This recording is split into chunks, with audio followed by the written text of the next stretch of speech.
Bonjour à tous, c'est Manon Durand, juriste santé au sein de l'entreprise Pharma Spécifique. Aujourd'hui, on se retrouve pour un nouveau podcast sur le thème de la protection des données à caractère personnel à travers le décret du 14 mai 2020. Avant de commencer, je vous rappelle qu'en tant que professionnel de la recherche clinique, vous devez rester informé des nouveautés législatives et réglementaires dans votre domaine parce que chaque modification peut impacter directement vos procédures. Et parce que nous savons chez Pharma Spécifique que cette tâche est chronophage et complexe, on se charge pour vous de centraliser l'ensemble de ces nouveautés dans nos veilles juridiques mensuelles qui sont disponibles sur notre plateforme Pharma Training.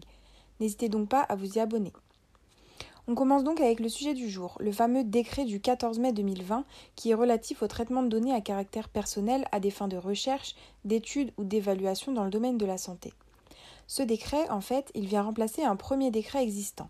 Je vous explique. La loi dite Informatique et Liberté du 6 janvier 1978 avait été modifiée le 12 décembre 2018 par une ordonnance. Cette ordonnance, elle avait pour but, d'une part, d'achever la mise en conformité du droit national avec le RGPD et d'autre part, de permettre une meilleure compréhension de la loi Informatique et Liberté par le biais d'une nouvelle architecture.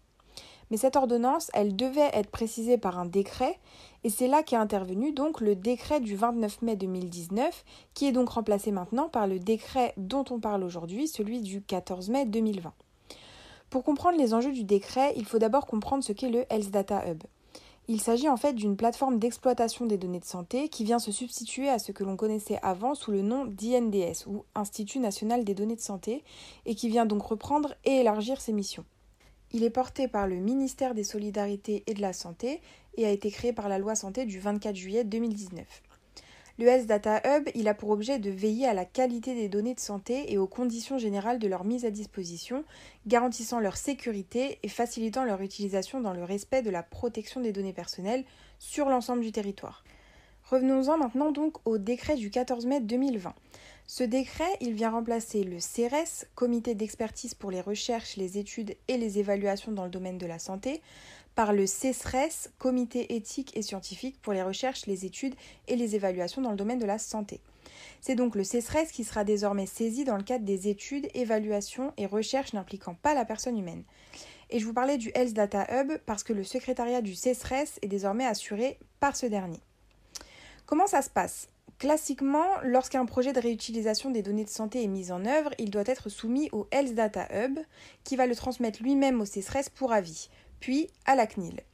Dans tous les cas, la réglementation française impose que ce projet poursuive une finalité d'intérêt public. Sur ce point, le décret offre une mission consultative au CESRES quant au caractère d'intérêt public d'un traitement de données de santé à des fins de recherche, d'études ou d'évaluation, faisant l'objet d'une demande d'autorisation. Par exemple, l'amélioration des soins et de la santé publique ou l'amélioration du système de santé ou encore la recherche et l'augmentation des connaissances sont considérées comme des finalités qui présentent potentiellement un intérêt public. Le CESRES, il pourra donc être saisi par le président de la CNIL ou par le ministre chargé de la Santé afin d'apprécier ce caractère d'intérêt public et il devra statuer dans un délai d'1 mois à compter de la réception du dossier complet. Le décret précise également que dans le cadre de l'examen d'une demande d'autorisation relative à un traitement de données à caractère personnel concernant des recherches n'impliquant pas la personne humaine, une étude ou une évaluation, le CESRES pourra s'autosaisir et statuer, en plus de la pertinence scientifique des projets, sur le caractère d'intérêt public du traitement. Attention, en tout état de cause, le CESRES n'interviendra que si le traitement n'est pas conforme à l'une des méthodologies de référence mises en place par la CNIL. Si le traitement est conforme à l'une de ces méthodologies, l'avis du CESRES n'est pas requis et il suffira juste, en plus de l'engagement de conformité à la méthodologie, d'enregistrer l'étude sur le répertoire public tenu par le Health Data Hub. Enfin, le décret précise également les modalités de composition et l'organisation des mandats des membres du CESRES. Ça, ce sont des notions un peu plus pratiques que je vous laisse aller consulter en regardant directement le texte du décret si cela vous intéresse. Voilà, vous savez tout sur le décret du 14 mai 2020.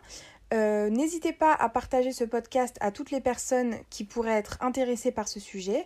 Si vous avez d'autres questions, vous pouvez me solliciter pour un conseil juridique sur la plateforme Pharma Training. Et en attendant, on se retrouve pour un prochain podcast très bientôt.